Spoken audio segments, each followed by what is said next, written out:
Good morning. Uh,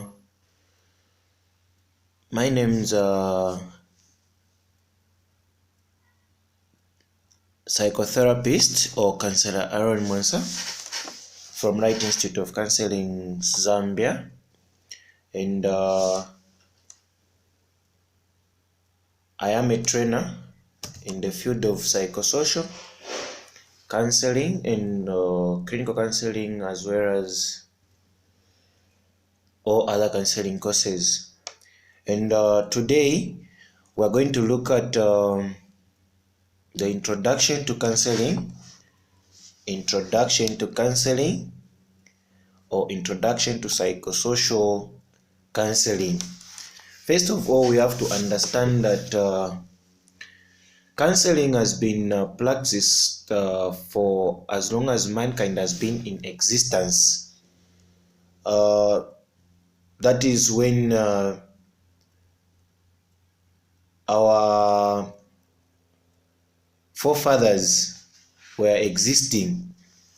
Okay, counseling has been existing for a long time, and we have two major types of counseling. The first one is known as customary counseling, and the second one is known as professional counseling. So there are two types of counseling as mentioned earlier: customary and professional counseling. Professional counseling is the modern counseling that we are talking about, which is the one that is practiced for these days.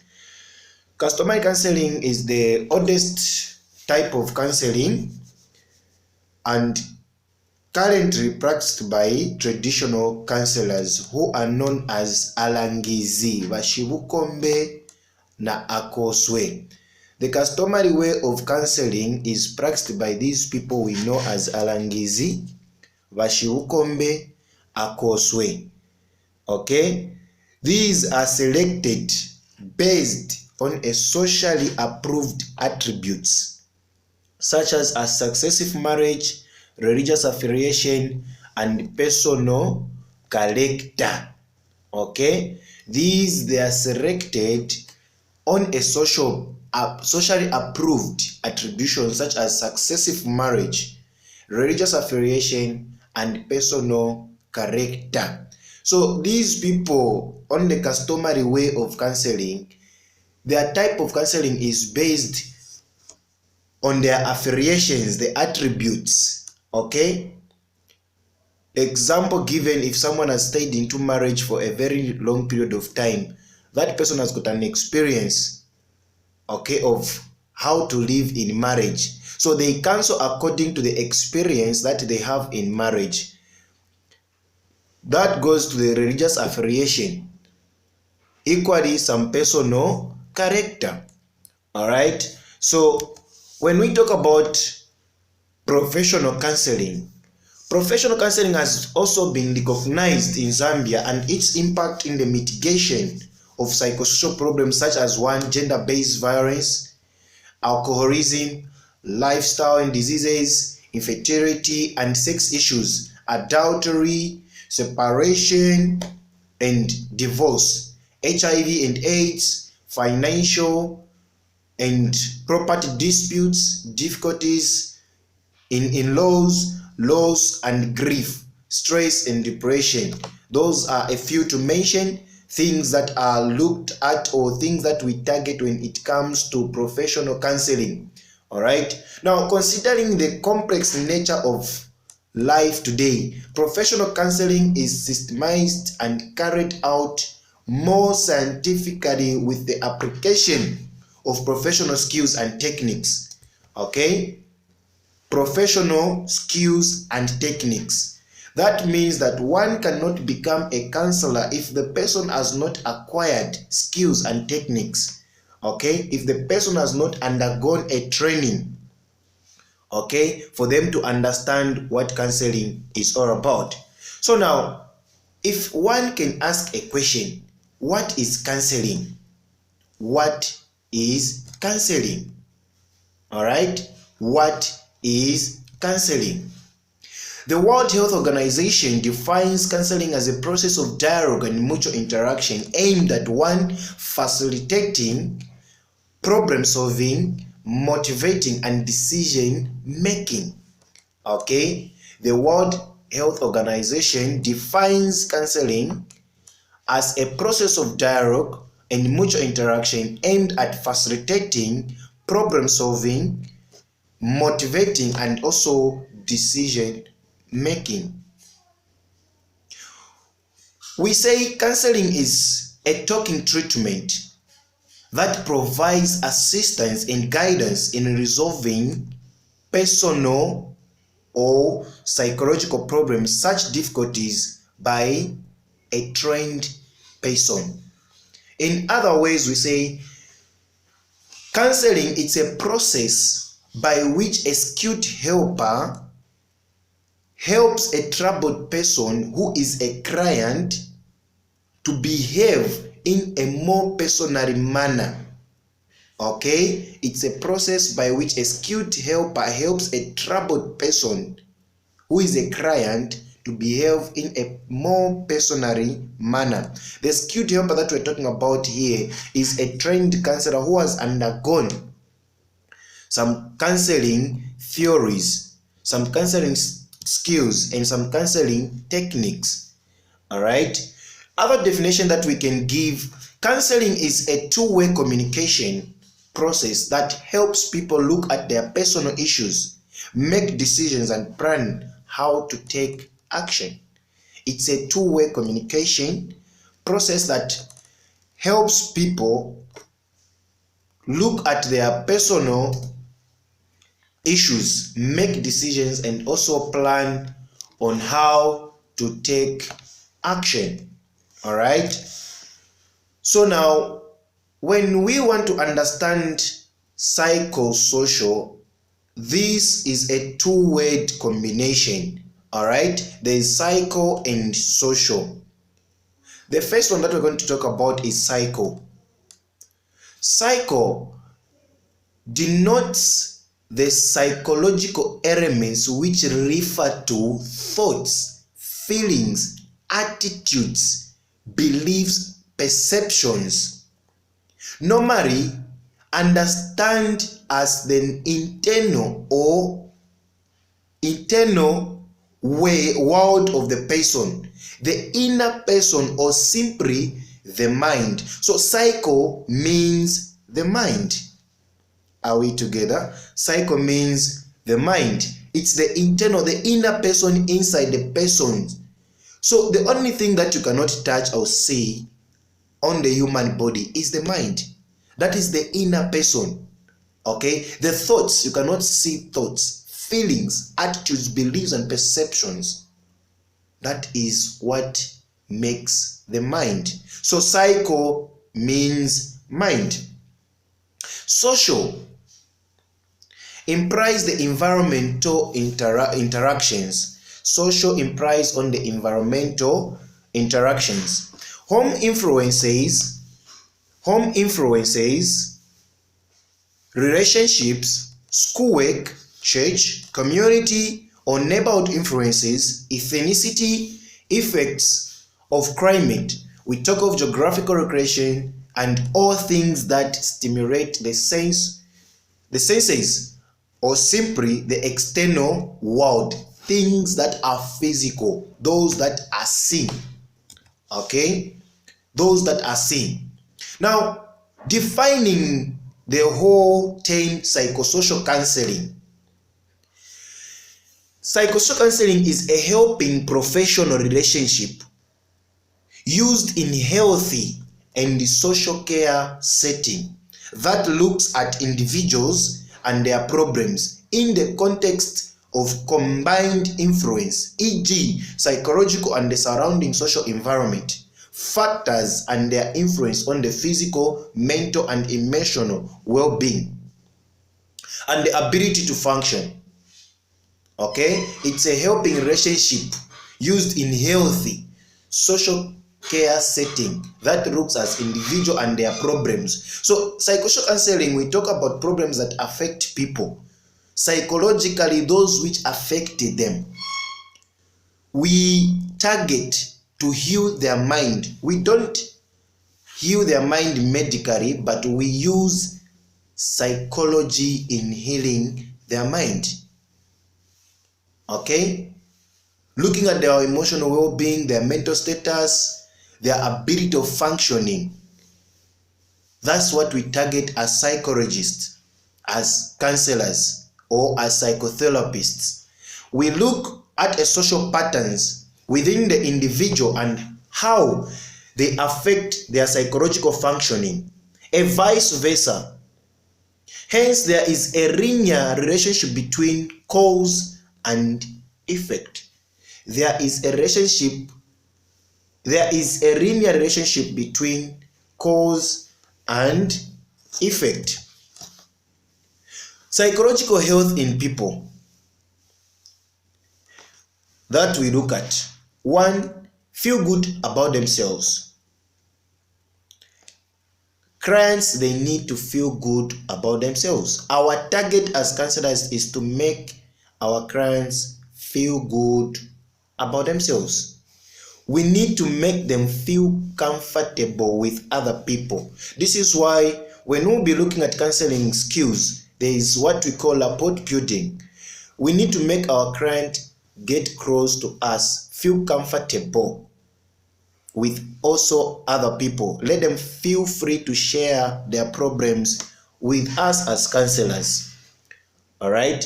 Control tension and anxiety. Clients must be able to control their tension and anxiety when they have talked to a counselor. Are able to meet the demands of life. We need to make our clients meet the demands of life. Cube hate and guilt. We need to make our clients cube hate and guilt. They don't need to feel hate about themselves. They don't need to feel guilt about themselves of whatever they are going through in life. Okay? Maintain a positive outlook. They need to maintain their positive outlook in everything that they do. Value diversity. Appreciate and respect nature.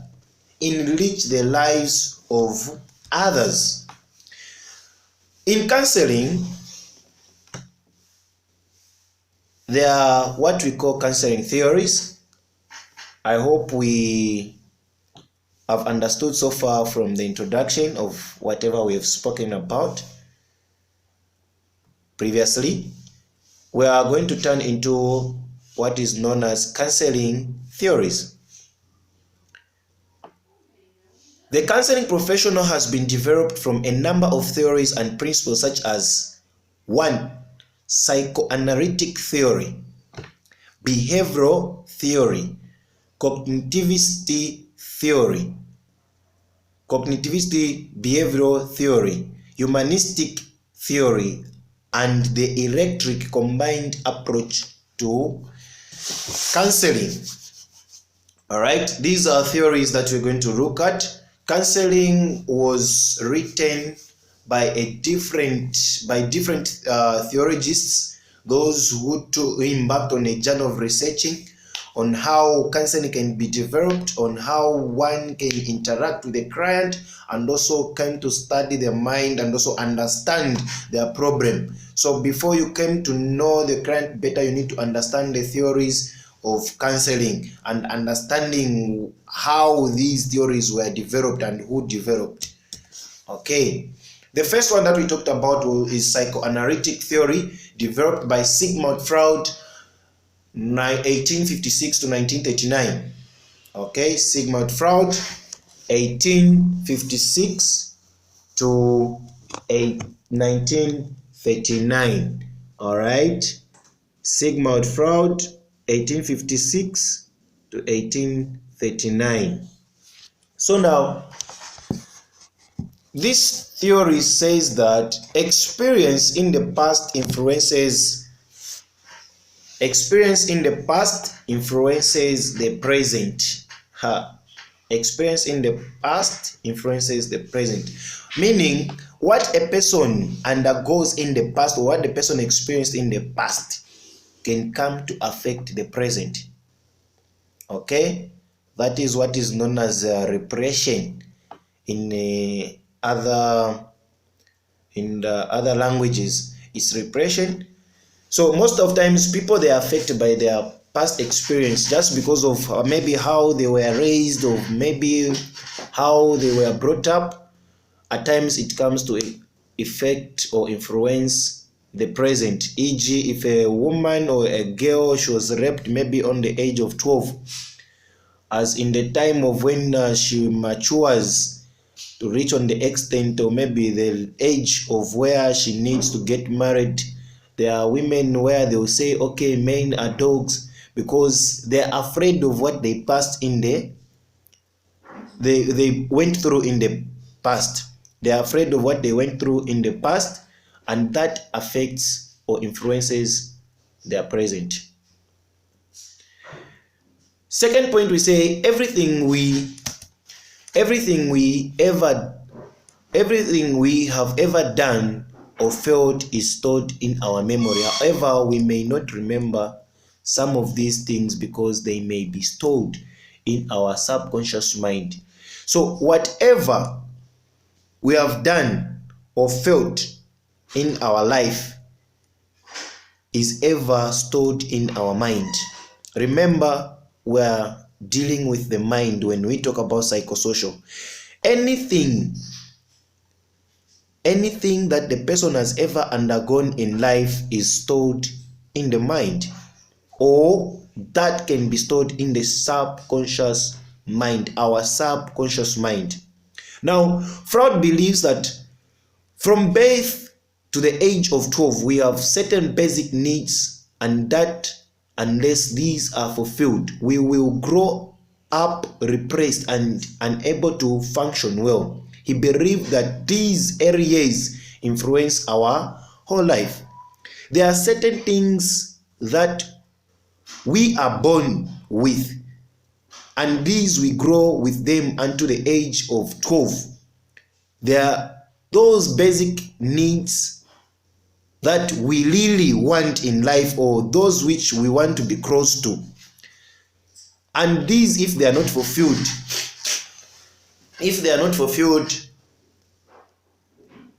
we grow, or people grow being repressed and unable to function well. Okay? They grow and unable to function well. Okay? They are unable to function well. That is what is known as repression. When you are growing up, you are maybe given an example, a child who's grown without seeing his father for a long time. Okay, they grow with that hatred in them. In the end, as they grow and they reach on a certain stage, because they are repressed, it reaches on the time when they want to see their father. But if they have not, their function, because of not having the parental love from both sides, the child's mind will not function well as according to the way they are supposed to be. There will be that repression in them. Okay, that is about psychoanalytic theory. Second one, we talk about behavioral counseling theory. We are born as blank slates. Okay, we are born as blank slates. Everything we are as individuals, we have learned from other people or from our experiences in life. What we do, what we believe in, what we have seen, and what we have heard, many things we have learned them from other people or from our past experience. You have learned them from other people or from your past experience. All right? Learning does not change us completely, so behavior learned can also be unlearned. What we learn from other people does not mean that it can change us. Those behaviors cannot change us. The same way that we learn them, the same way that you learn them, they can also be unlearned. We can unlearn thoughts, feelings, and behavior, that distress us and repress them by learning better ways of thinking, feeling, and behaving. This theory deals with behavior in the here and now. The past is insignificant. The past is insignificant. All right. The counselor asks the client to act rather than talk. It's important for you as a counselor to ask your client to act than to talk. Counselors will help clients identify and make specific plans to change their lives. We as counselors, we help our clients identify and make specific plans to change their lives. We don't make decisions for our clients, but we help. Remember, counseling is a helping process of changing the behavior or the thoughts of our client. So now, the emphasis is to put on clients' responsibilities for their behavior. Our emphasis as counselors is to put on clients' responsibility for their behavior to change. Okay? Behavioral therapy helps the clients to develop self-management skills. The behavioral therapy helps the client to develop self-management skills. Behavior is miserable, and also the outcome of counseling can be measured. Behavior can be miserable. So the outcome of counseling can it be measured. B.F. Skinner also said that since most of the behaviors are learned, therefore they can be unlearned, and demonstrated this using the term conditioning. This is to say that if human beings are continually exposed to certain situations, they eventually become accustomed, conditioned, and will no longer have to think about the situation before reacting to it. Experiment of the dog, food, and bells, associative learning.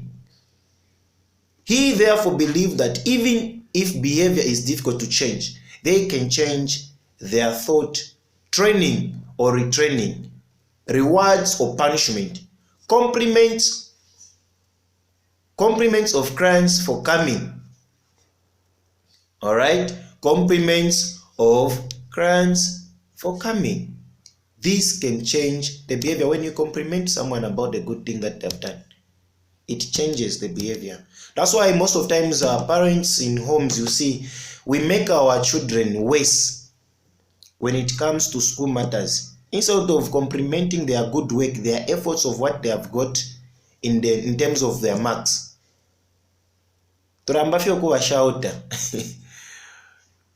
we yell at them, we say bad words to them. No, this, that, I'm wasting a lot of money, I pay a lot of money, and then these are the things that you can bring and all that stuff. So that is not encouraging the child to improve in terms of their results. But when we compliment, we encourage them to improve. Number 3, there's what we call cognitive behavioral counseling theory. Cognitive behavioral counseling theory. Aaron Beck, 1921, just like my name.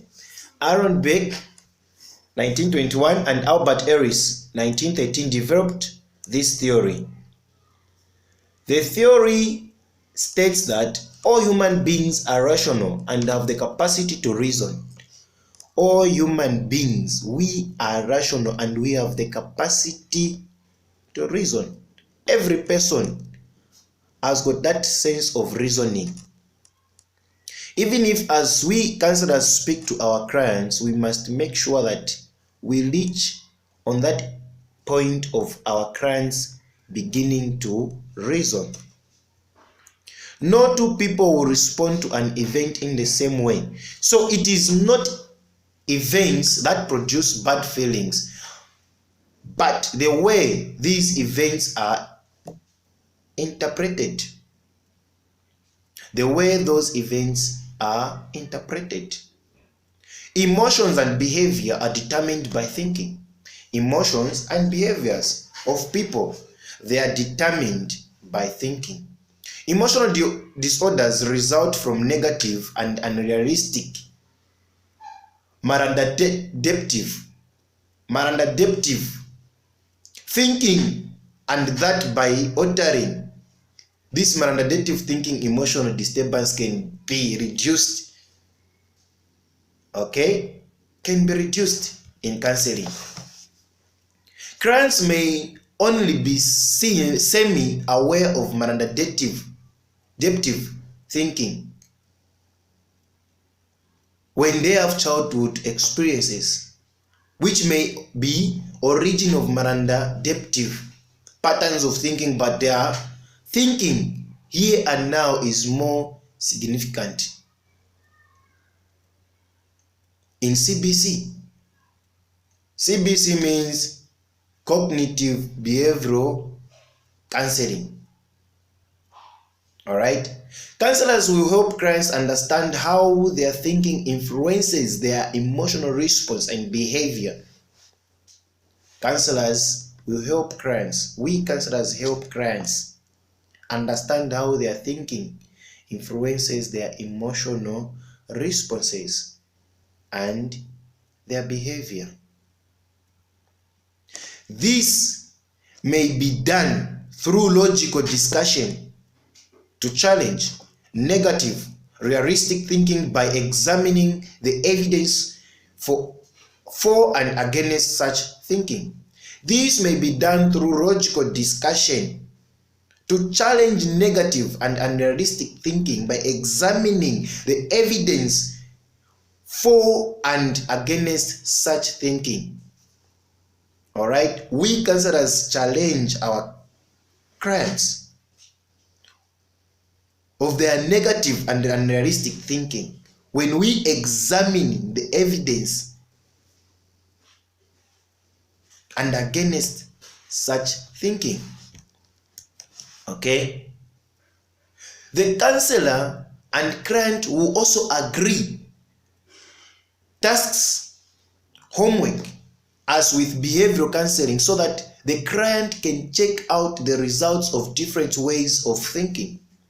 The counselor and client collaborate to achieve the goals of cognitive behavioral counseling, CBC.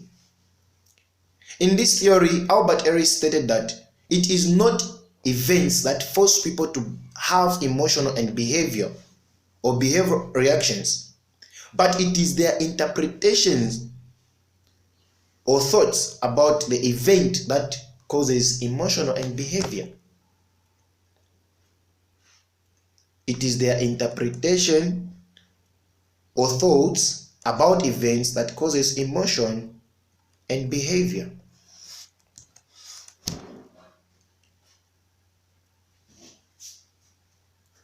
There is a formula that we call ABC under CBT. Under CBC. All right, we'll continue from cognitive behavioral theory or cognitive behavioral counseling, where we've said of the formula ABC, activating events, which is A, B, belief system, values, and C, we talk about consequences. So we'll continue from here in the next episode of our lesson. Good day.